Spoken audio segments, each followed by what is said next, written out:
The 18th Amendment, National Prohibition. After 1 year from the ratification of this article, the manufacture, sale, or transportation of intoxicating liquors within, the importation thereof into, or the exportation thereof from the United States and all territory subject to the jurisdiction thereof for beverage purposes is hereby prohibited.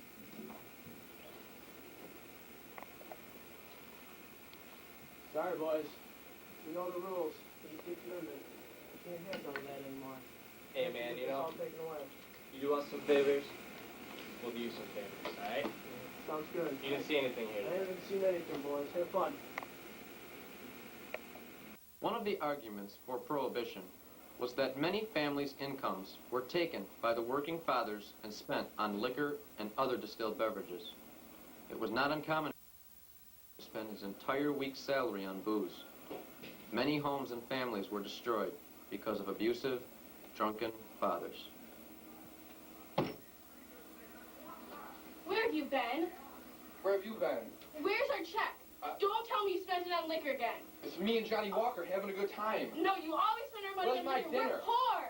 We're poor. Where's your dinner? If you'd make dinner, I'd eat it. What are you looking at? You're always spending. Get out of my face. You're Don't nothing. touch him. You shut up. I'm not talking to you. Liquor's ruining our lives. Look at you. You're pathetic. You're my son. Here. What are you crying about? That's all you do. Why don't you get off your hide and make a living or something? You guys are pathetic. Oh. Oh, that's what I'm talking about. Once Prohibition was passed, many frustrated women joined together and formed women's anti-drinking leagues. Their goal was to fight illegal solicitation and smuggling of alcohol. Their effects were valiant, but rarely proved effective. The following is a meeting between Elliot Ness and Mrs. Henry W. Peabody, President of the Women's National Committee for Law Enforcement, a federation of Protestant women's organizations which held followers up to 12 million. Hi, Mrs. Peabody. How are you? I was just reading over this. Some of the agents were down in Detroit and they busted up a bunch of rum distilleries and some rum boats that were coming in off the Detroit River. So just thought you'd like to know that. Yeah, that's good news. I actually wanted to talk to you about just some of the things that the Protestant Women's School is working on right now. There's, in the states like New York and Maryland, there's just, the conditions down there are really bad. There's no law enforcement, and we stand for not only the modification of the Volstead Act, but actually the full-fledged strengthening of it, which also involves more law enforcement, stricter law enforcement, and that's not happening. Okay, well, I'll tell you what, I'll see what I can do about that. And I'll send some of the agents down into Maryland and New York for you. Just because I know what you guys are doing is a good work, so.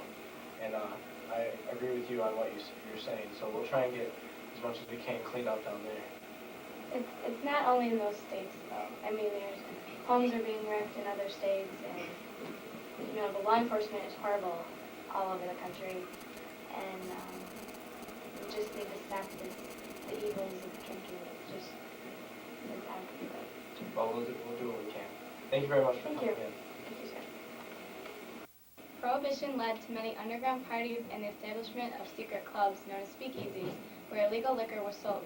Intoxicating beverages were served by bartenders and even out of the bathtub in some extreme cases. These types of activities among adolescents during the 1920s have instilled in Americans to this very day the desire to have reckless fun with the advantages of not being caught.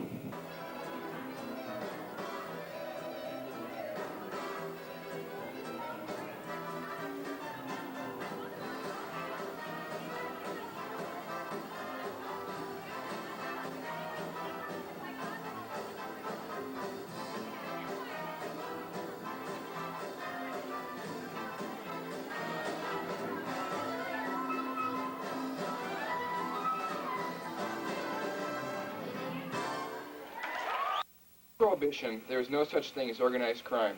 Once the 18th Amendment was passed, a wave of gangsters and henchmen took over. Many cities were corrupted and many lives were lost.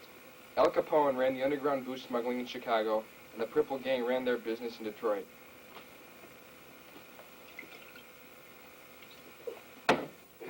Polly. Yeah, Frankie, how you doing? Good to see you, Polly.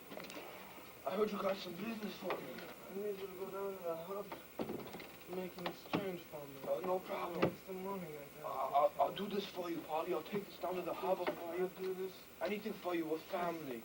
I trust We're you. yeah. Family. You can trust me. This is a good. Polly, nothing but good things here, Polly. Thank you. Yeah. Thank you. Thank you very much. I'll be back. Vinny was down at the harbor last night, and we seen Frankie and he was taking your money. We seen him, man. He took it. I don't know what to do. Yeah, I got it. We got your back, man. Frankie. Hey, Frankie, hey. You wanted to see me, Polly? Yeah, how you doing? I'm good. What's with these two, Polly? What's going on? Just something, don't you worry about it. I treat you like family. Well, it's because we are family. I'll do anything for I you. know, I trust you, and I trust each other. You know me? I need to know where's the money. The money I delivered like you asked on last night at the harbor.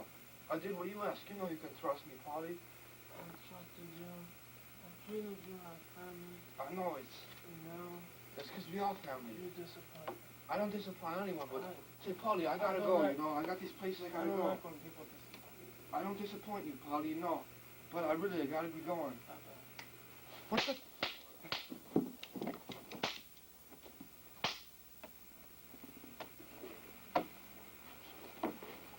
Once Prohibition was passed, gangsters and other criminals smuggled liquor from neighboring countries such as Canada.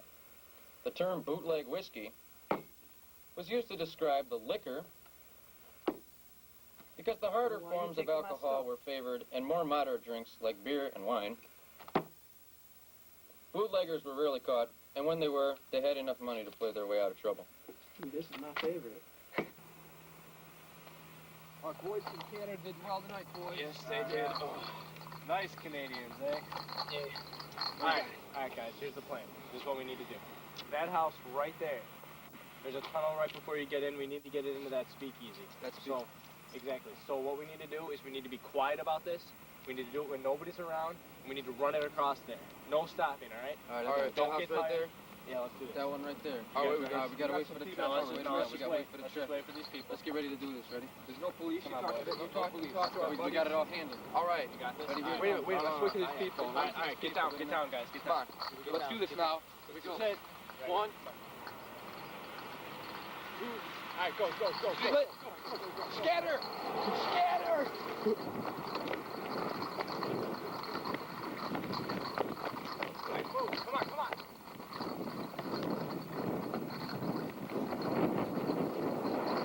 Run, Frankie!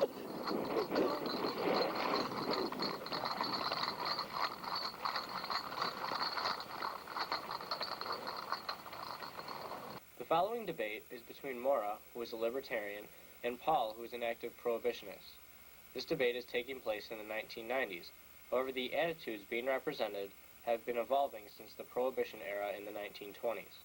The major topics being argued are teenage drinking and the legalization of drugs in the United States.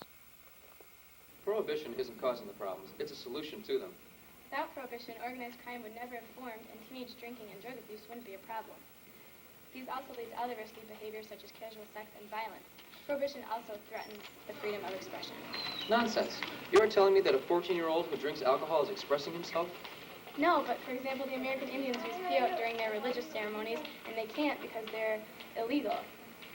If drugs were legalized, that doesn't necessarily mean all Americans are going to run out and shoot up.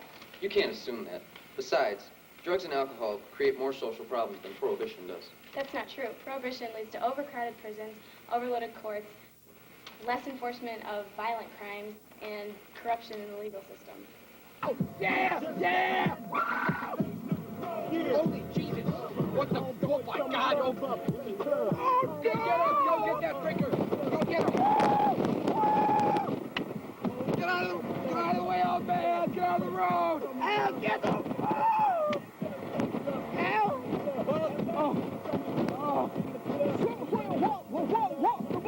What? Come on, you suck! Come on, you're a bastard!